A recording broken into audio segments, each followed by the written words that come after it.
Well, good morning. And no, this is not how I envisioned we would be starting this class, but we'll play the hand we're dealt. There's some information that you're going to need to be familiar with in order to do the homework assignment. And so I'm going to take a little bit of time here and go over that material with you. The first thing you're going to need to know is Pythagorean's theorem. Stated simply, Pythagorean's theorem holds that a squared plus b squared is equal to c squared. And this relates the relationship between the sides of a right triangle. A right triangle is a triangle where one of the three angles is 90 degrees. The sides are labeled A, B, and C, where C is called the hypotenuse. Hypotenuse.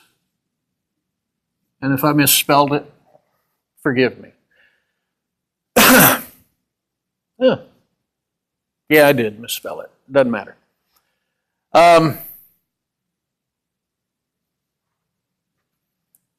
You take the square of side A, add to it the square of side B, it'll give you, for example, assume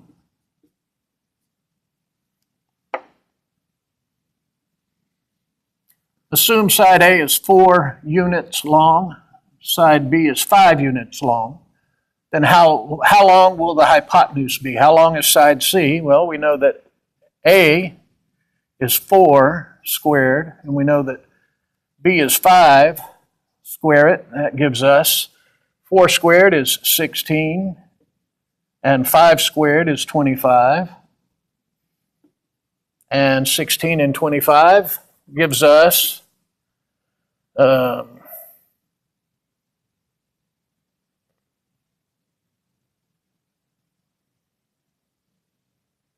this isn't right.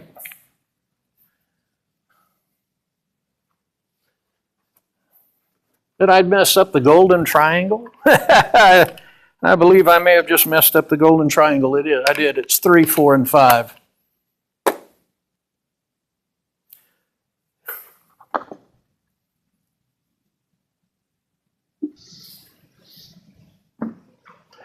There's a special relationship between the numbers 3, 4, and 5.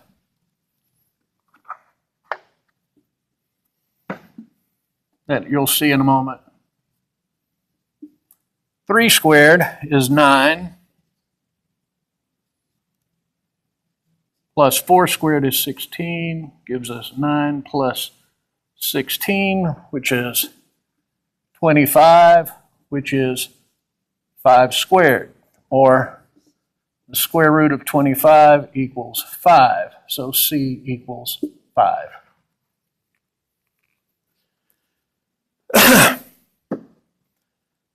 There's a couple of interesting little tidbits that do not apply to your homework, but you heard me refer to the 3, 4, 5 combination as the golden triangle or the golden ratio.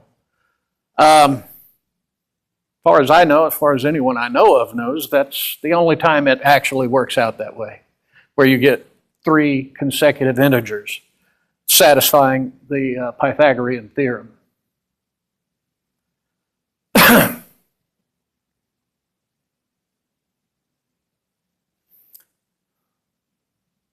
So,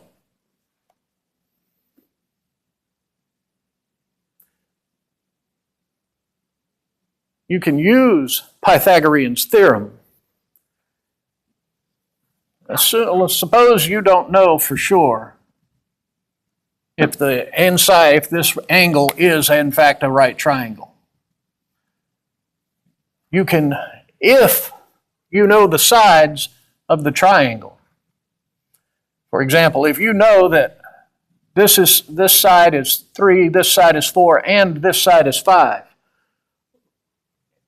by demonstrating that the 3 sides of the triangle satisfy the Pythagorean theorem, you will have demonstrated that the inside angle opposite the hypotenuse is in fact exactly 90 degrees.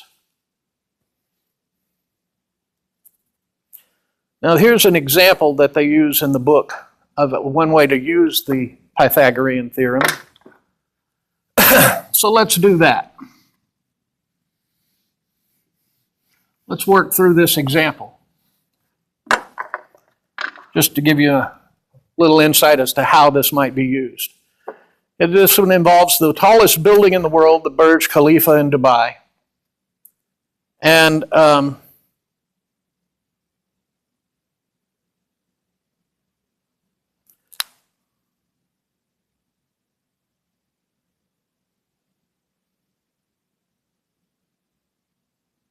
okay, yeah, this is the problem. We want to find out how far a person standing on the top of this building, the Burj Khalifa, how far can they see out to the edge of the horizon? So let's draw a sketch, not to scale, the curvature of the Earth. And the Earth has some radius. And then here is this building. Now we want to know how far from the top of that building can a person standing right here, how far can they see?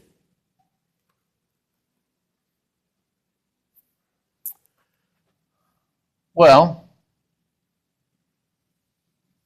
you'll notice what we have here is a right triangle. And they give us some numbers to use. They give us that the radius of the Earth is 3,960 miles. That means the distance from here to here. It also means the distance from here to here.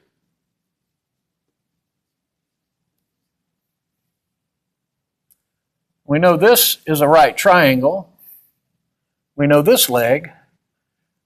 We know the distance from here to here is 3,960, and we know the distance from here to here is given as 2,717 feet. But the observation deck is only 1,483 feet above the ground. So we're only going to the observation deck. The building is taller. And let's see here. It tells us that, well, we have to know how far this is. And this is important. We have to know how far this is, but we have to know it, since this is in miles, we need this in miles. And we know that it's 1,483 feet is how many miles? We know that 1 mile is 5,280 feet.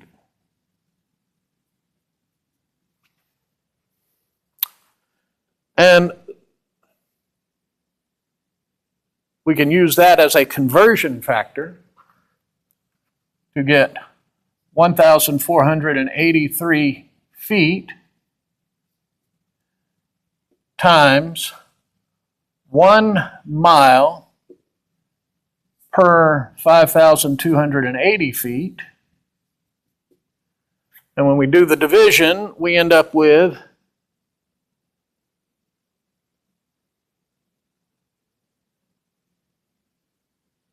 it doesn't give us that answer, does it? Well, that's why we have trusty calculators.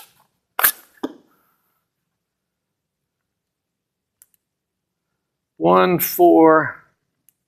1,483 feet divided by 5,280 feet gives us 0.281 miles.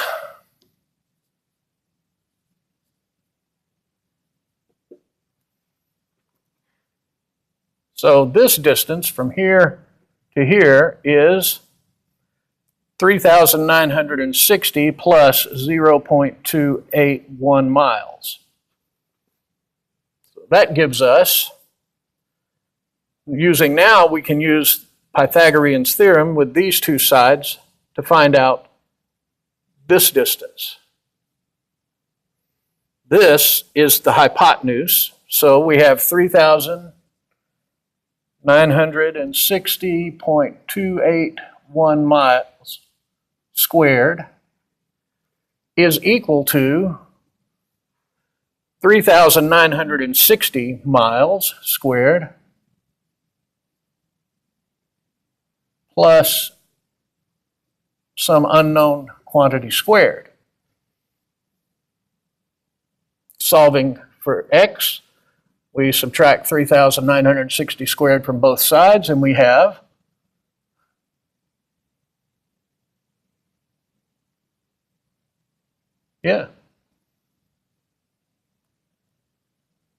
3,960.281 squared minus 3,960 squared equals x squared. And if we take the square root of both sides and punch it into our trusty calculator, we get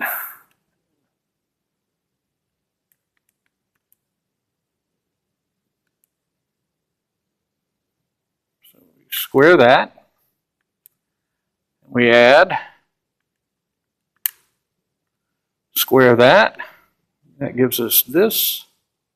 Oh, I added when I should have subtracted.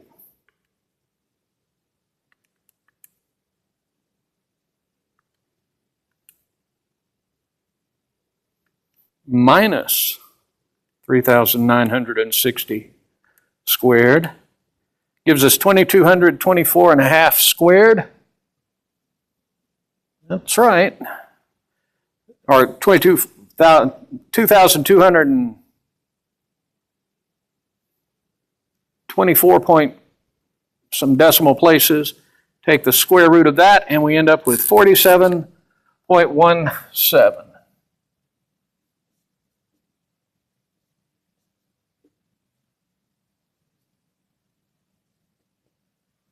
Miles. And that's what they get in the book.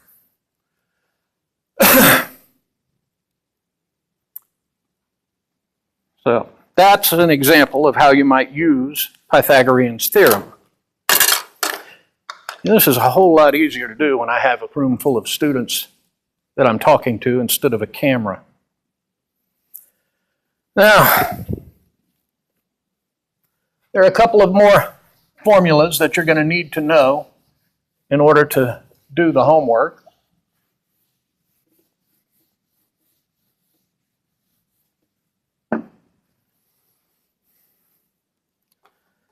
The first we're going to look at is the area and the perimeter of a rectangle. Suppose we have a rectangle that has some width and some length, or transpose those if you'd like. The area of this rectangle is simply the width times the length. But if you want to know the perimeter, the distance around the rectangle, then you simply add up all of the sides. You add up a width plus a length plus another width plus another length equals 2 width plus 2 lengths. If you factor out the 2, you get 2 times width plus length. Or you could leave it without factoring out the 2, as they did in the book. Not times length, width plus length. Now that should be pretty intuitive for anyone to see just by looking. This next one we're going to take a bit more, we're going to take just a little bit longer and look at how it works out, because it is not necessarily intuitively obvious to everyone. that this would apply to a general triangle. Instead of a nice equilateral triangle like they have drawn in the book, let's take this weird triangle where this is not 90 degrees.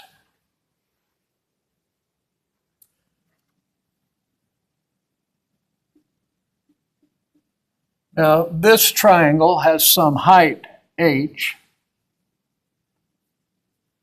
and a base b.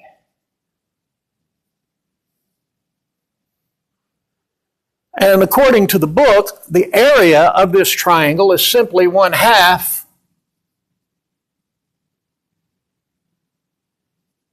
the base times the height. But is that always true in the case of every general triangle? Well, turns out it is, but it isn't intuitively obvious. So let's look at this a little more closely. If we divide up the base into two sides, we have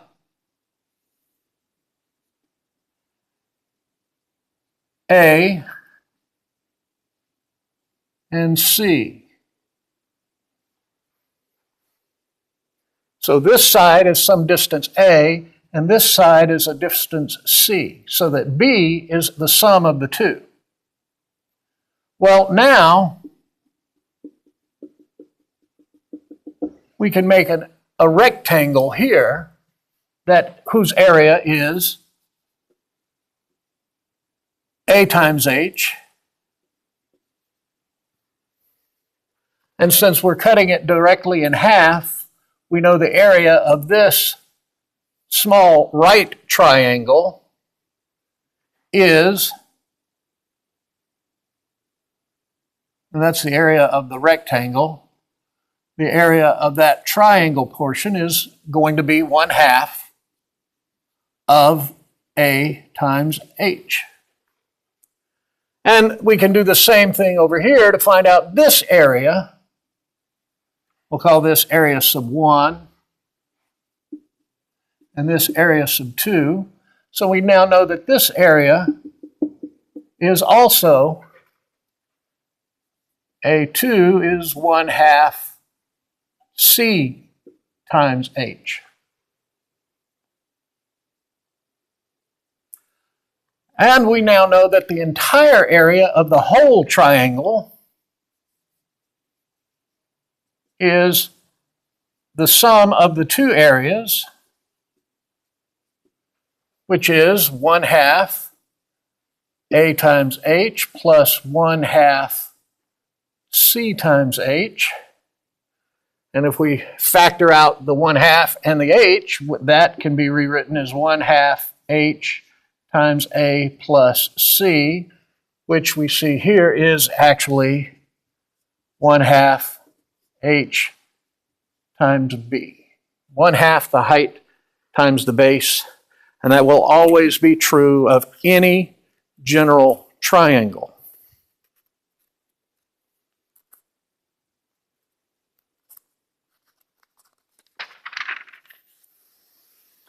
Okay, now I'm going to take them out of order in the book, but we're going to look at the volume of a rectangle that's been extended up into a third dimension.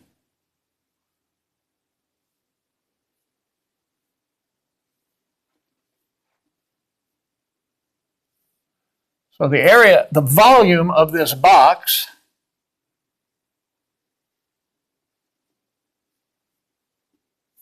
width, length, and height. The volume is simply the area of the base, which is the width times the length, times the height of the box.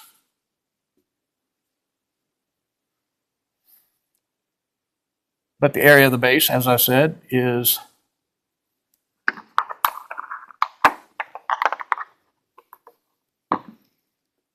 width times length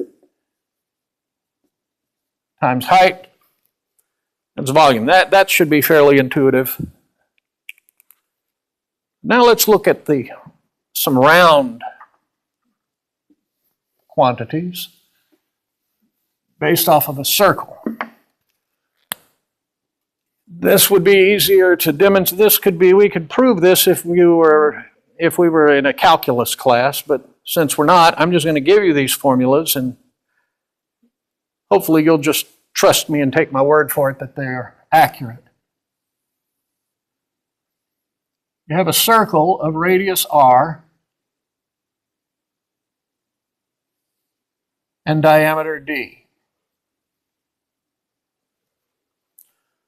The area of this circle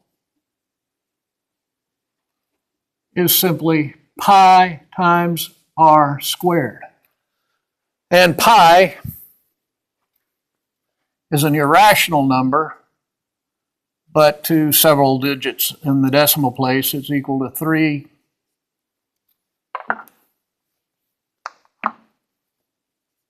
3.14159, etc. Yeah. In case you don't know this, pi, by definition, when you see three lines like that instead of an equal sign, that means is defined as the ratio of the diameter of the circle to the circumference of the circle. I'm sorry, I did that upside down.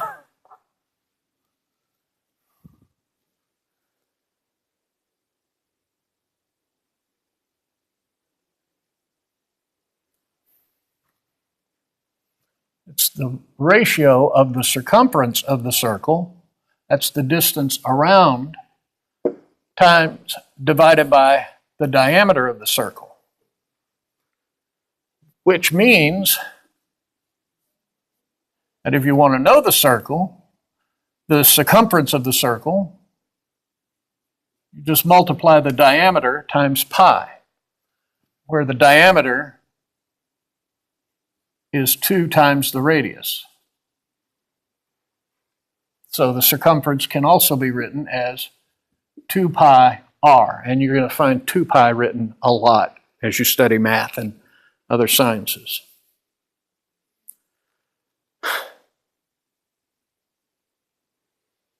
Now, again, if this circle were rotated so that it formed a sphere or a three-dimensional ball, the volume would be written as 4/3 pi r cubed. Yeah.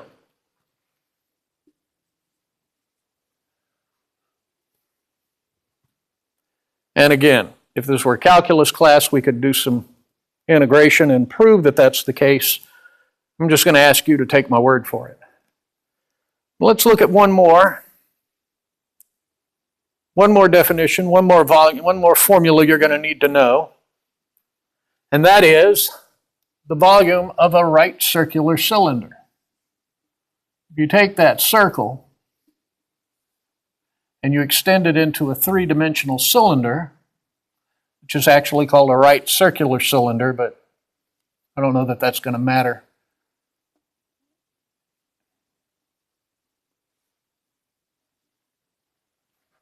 We know the volume of this is simply the area of the circle times the height of the cylinder. And we know the area of the circle is pi r squared, and that gives you the volume, the formula for the volume of a cylinder.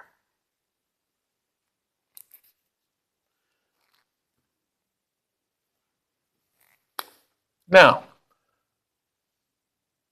what about the surface area of this cylinder?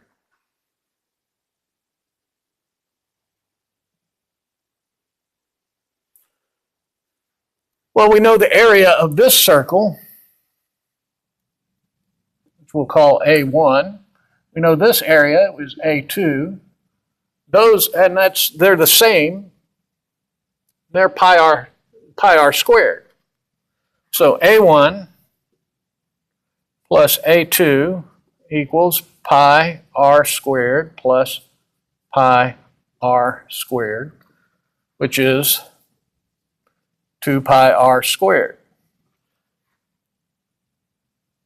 What's the surface area of the sides? Well, it's the circumference of the area times the height. And we know the circumference is 2 pi r. So if we want the area of the whole cylinder,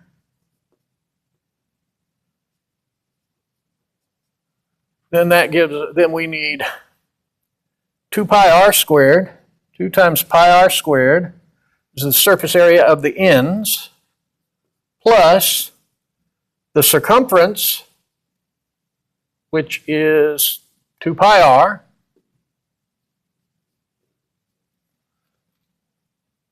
times h. Now, do they simplify it any further in the book? They do not. In fact, you could easily factor out 2 pi and write it as r squared plus rh. And that will give you the surface area of this cylinder. What about the surface area of the sphere?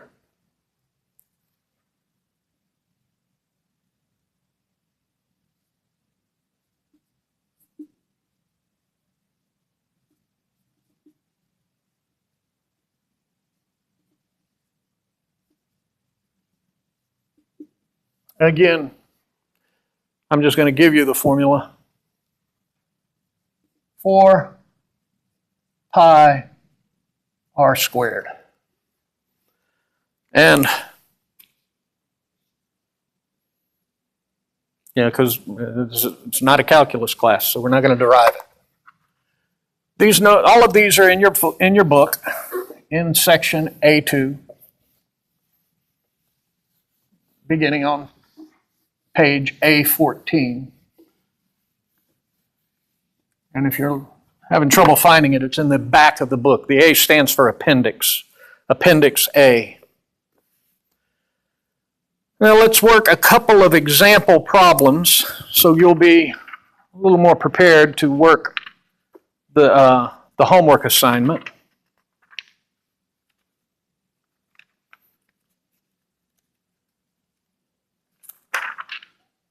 Yeah.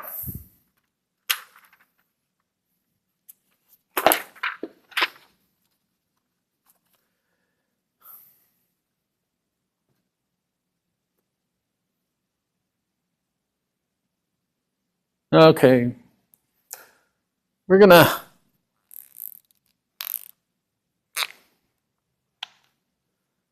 take a Christmas tree ornament and cut it in half. We're going to take a semicircle of diameter 4. We're going to stick it on top of a cone of height 6. I think they're calling these centimeters in the book. So we got 4 centimeters by 6 centimeters with a semicircle on top. And they want to know how many square centimeters of copper would it take to make this ornament. And they're talking about making a flat ornament, not a three-dimensional. So we need to know the area of this semicircle.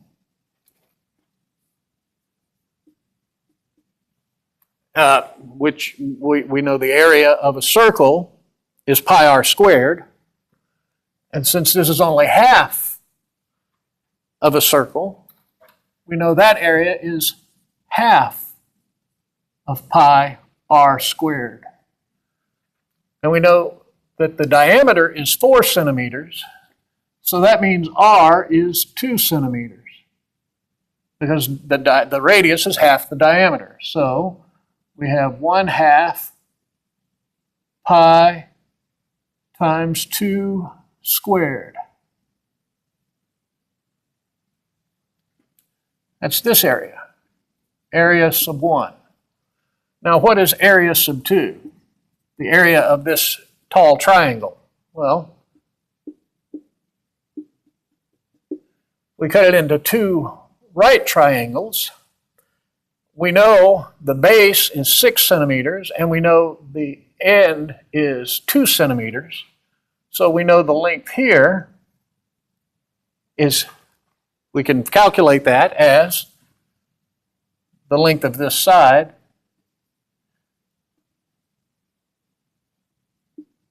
would be equal to 2 squared plus 6 squared equals 4 plus 36 equals 40. So L would equal the square root of 40. But we don't need that. What we need to know is the area of this triangle. And we could figure it out as 2 right triangles. But we don't need to because we've already seen that the formula for the area of a triangle is true for any arbitrary triangle. We know the base is 4 centimeters.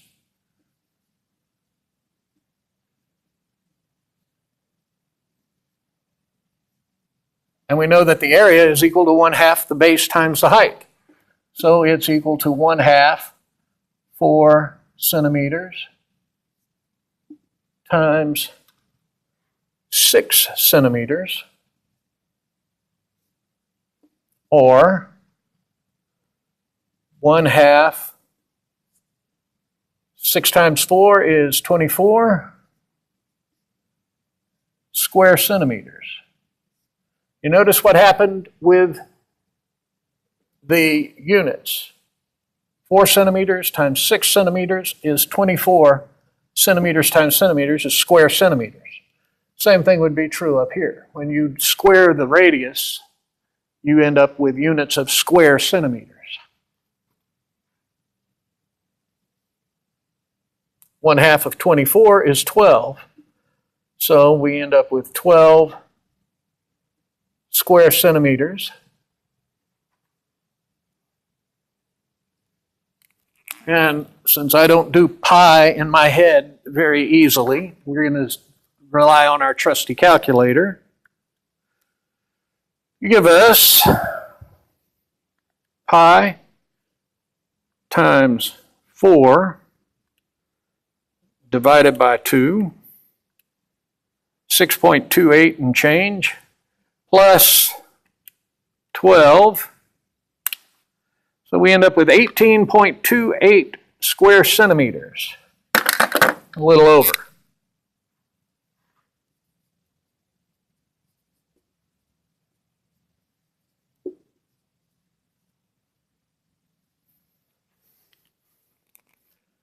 And that agrees with the book.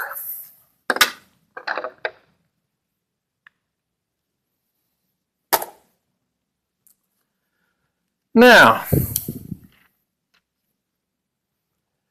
we're going to need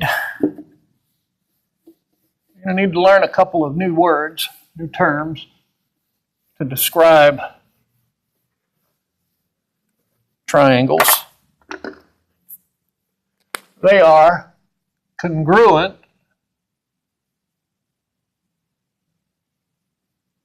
and similar.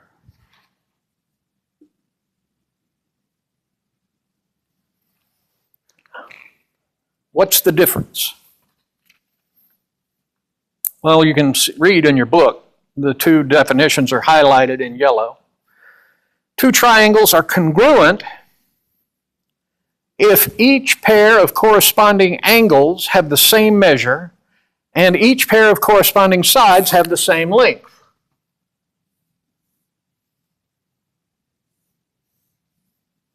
Basically, if it's the same triangle repeated. Here's A, B, and C, D, E, and F, alpha, beta, and gamma. And yes, it's a convention to use Greek letters to designate angles. So,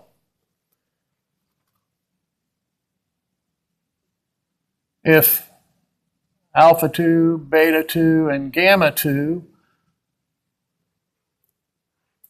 these two triangles are congruent if A equals D, B equals E, C equals F, alpha equals alpha 2, beta equals beta 2, and gamma equals gamma 2. In other words, if they're the same triangle, that makes them congruent. Now, if you imagine in your head that this triangle, you've actually got 3 sticks of length ABC. Because of these two, the lengths of these 3 sides are fixed. As soon as you touch the ends of these 2 sticks together and you spread them far enough apart that this stick fills the space between them at that end, you set this angle. It cannot be any other angle after you look at that. You know, if you spread them this far apart, that angle has to be that angle. It can't be any other angle. Right? So they give you 3 scenarios where you can determine that two triangles are congruent, even if you don't know all 3 sides and all 3 angles. If you know 2 angles and 1 side, if you know that this angle and this angle are equal, and this angle and this angle are equal, and this distance is the same, then you know that you've got congruent triangles. Similarly, if you know 2 sides and you know the angle between them, you know 2 sides and an angle, you know that you have congruent triangles, because you can't, like we said, the 2 sides have a certain length, and if you spread them this far apart, that angle is fixed. So if you know that angle, you know that it has to be the same length on the opposite side. And of course, the simplest case is if you have 3 sides that are all the same, there are only 3 possible angles that can be formed. So if you know that all 3 sides are the same in both triangles, then they have to be congruent.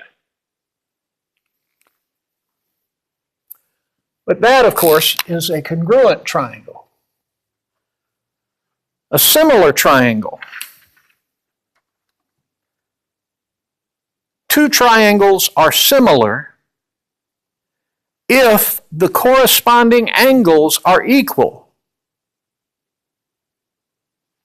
and the lengths of the corresponding sides are proportional. So in other words, we have this triangle here. A, B, and C. Alpha, beta, gamma. Now we have another triangle here, but this triangle, we have alpha, but now the sticks are longer.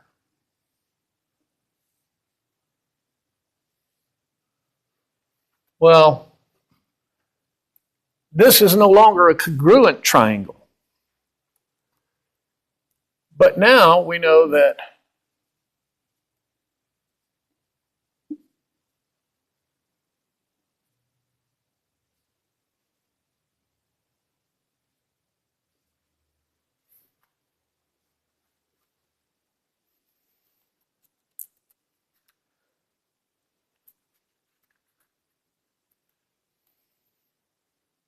And what does it mean when we say the sides are proportional? We know that that means that C divided by C2, am I doing this right?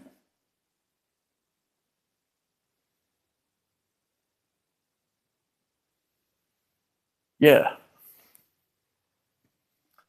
Know that C over C2, A over A2,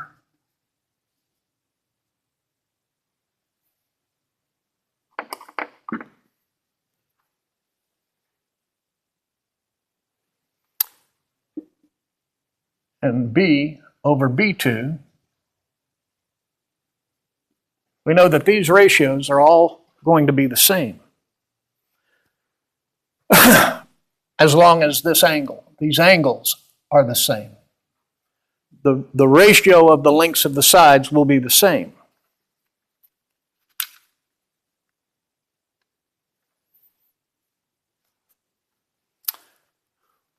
Let me just give you the same example they use in the book.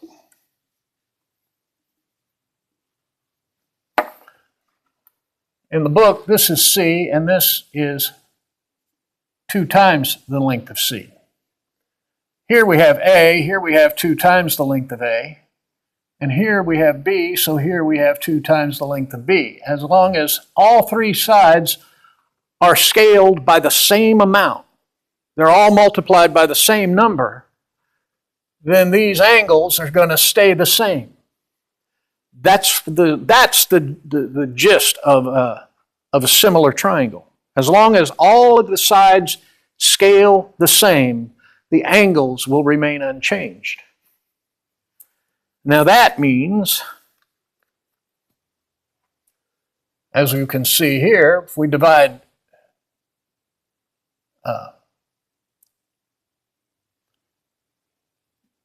two C divided by C is going to be equal to 2A divided by A is going to be equal to 2B divided by B. When the sides cancel, we end up with 2 is equal to 2 is equal to 2. So the sides, in other words, are all proportional.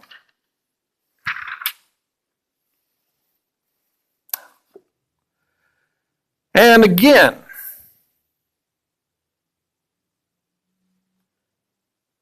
there are some rules here they list on page A18 that help you to determine if 2 triangles are similar.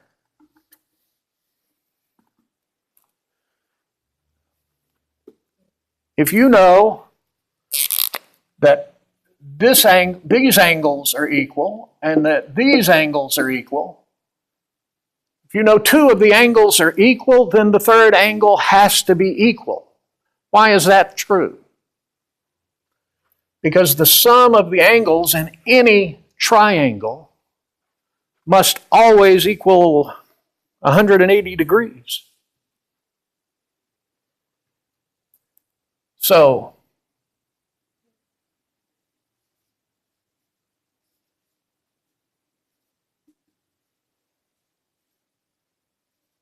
equals 180 degrees. Well, if this angle, if alpha 2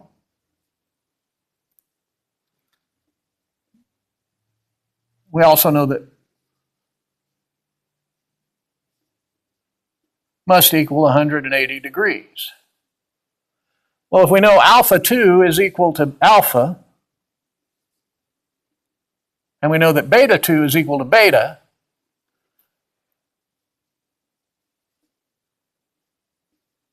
then we know that alpha plus beta plus gamma 2 is equal to 180 degrees.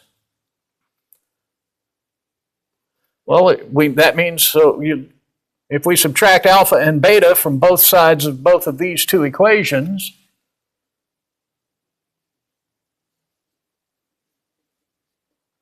here we see that 180 minus, well, I'm running out of room fast, aren't I? Minus alpha minus beta is equal to gamma. And here we see that if 180 minus alpha minus beta is equal to gamma 2. So we've, boy, should have planned this out better. 180 minus alpha minus beta equals gamma 2. But these are the same equations, so gamma and gamma 2 must be the same.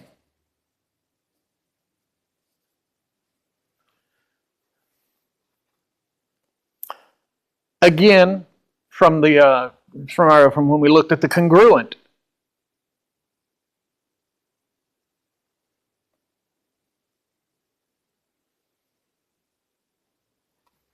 we already showed that if all three sides, if the ratio of all three sides are the same, if they're proportional, if you know the lengths of the sides and they are all proportional, then the triangle has to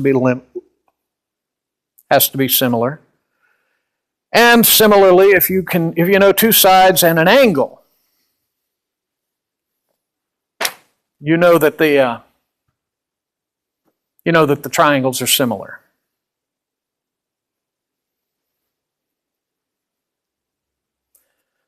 Now let's take their example here.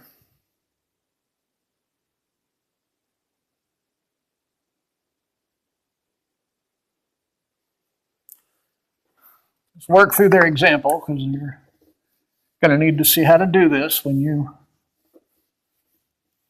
start working your problems or homework. They give us a triangle .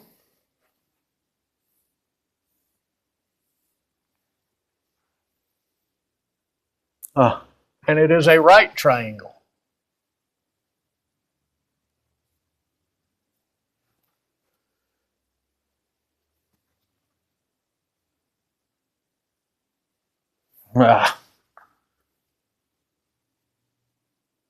Just can't write today, can I?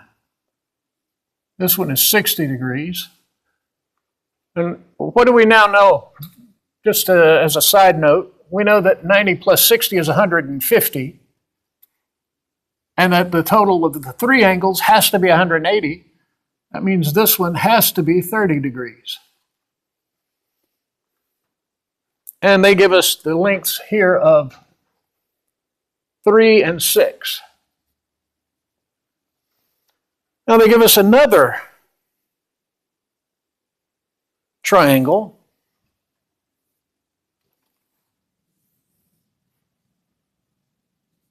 They tell us that base is 5. This length is x. And they give us, they use uppercase letters.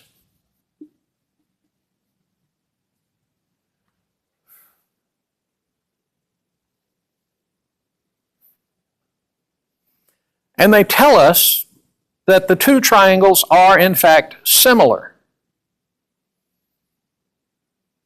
Then want us to find the missing length x and the angles A, B, and C. Well, there's nothing to work out if they're similar. Then the angles have to be the same. So A is equal to 90, B is equal to 60, and C is equal to 30 degrees each.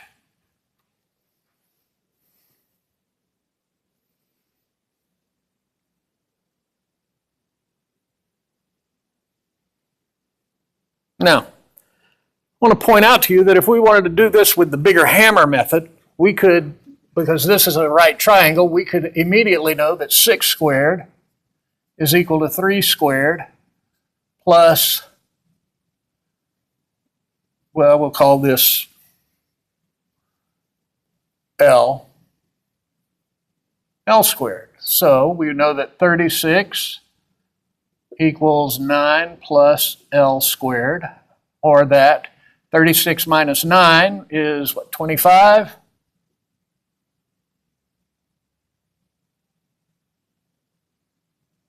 Is that right? 36 minus 9 is 25.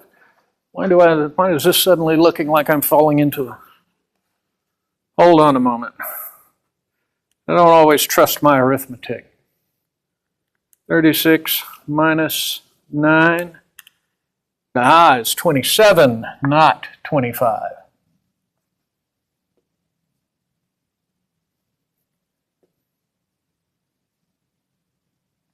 So we know that L, the length here, is going to be the square root of 27, which would give us this long 5.196, etc. We could then take that information over here, find out, we can solve Pythagorean theorem for this triangle to come up with our unknown quantity. But because we're told that these two triangles are similar, we don't need to. We know that the ratio of the sides is equal. So we know that 5 divided by 3 is going to be equal to x divided by 6. I know they transpose it in they do it the other way around in the book. But the ratios will be the same. If we solve this for x, we just multiply both sides by 6, and we end up with 30. 6 times 5 is 30, right? Again, not trust my arithmetic.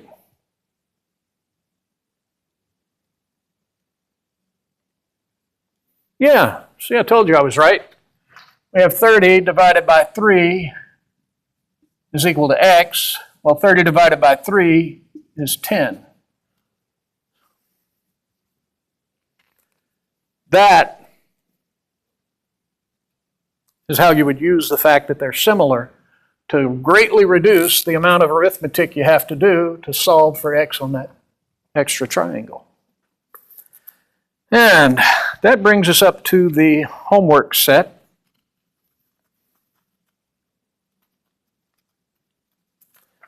You can see the homework assignment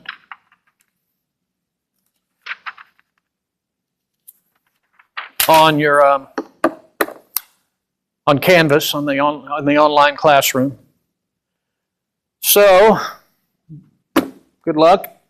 You've also got my email address is listed there in the syllabus, as is my office and my office hours and my office phone, but I will tell you that I still haven't moved into my office, so if you need help, you'd probably be best trying to contact me by email, at least for this week. Or, I mean, you can certainly come by, and if I'm not in my office, I'll be here in room number 8, which is where I've been working out of while I wait to move into my office. So come by, and if you need some help, I'm here, and I'm here, and I'm ready to help you. That's what I'm here for. And hopefully, come Tuesday, we will actually meet in person in a class, and this won't be nearly as awkward for me, hopefully. See you then.